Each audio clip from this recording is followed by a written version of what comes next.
Okay. Little camper construction going on.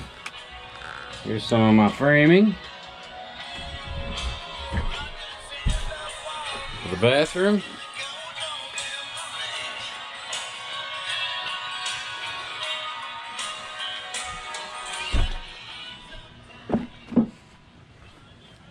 I just cut out this panel. Let's see how it fits.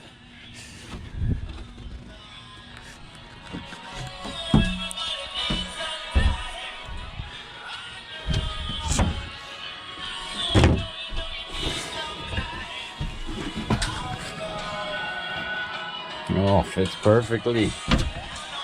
Just get that nailed in. Look at that, it even stays there by itself. That's gonna be the bathroom. I'll try to get some better lights in here. So you kind of get an idea. Bathroom, biggest room in the house. There's the bedroom. This is the kitchen slash living area. More to come. All right, I'm using a countersink bit. See if I can do this. Hold the camera and a drill. Not very sharp.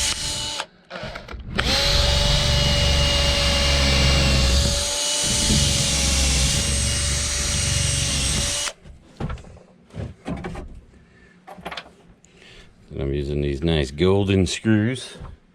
They have some good corrosion resistant properties. There you go.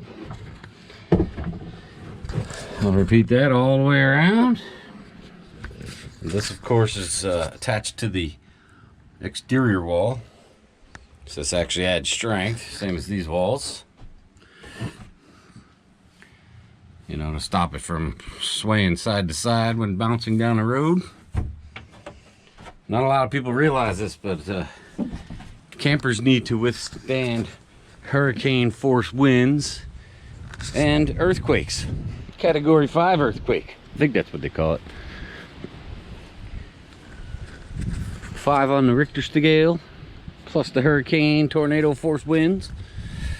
Going down the highway at 70, 75. Okay.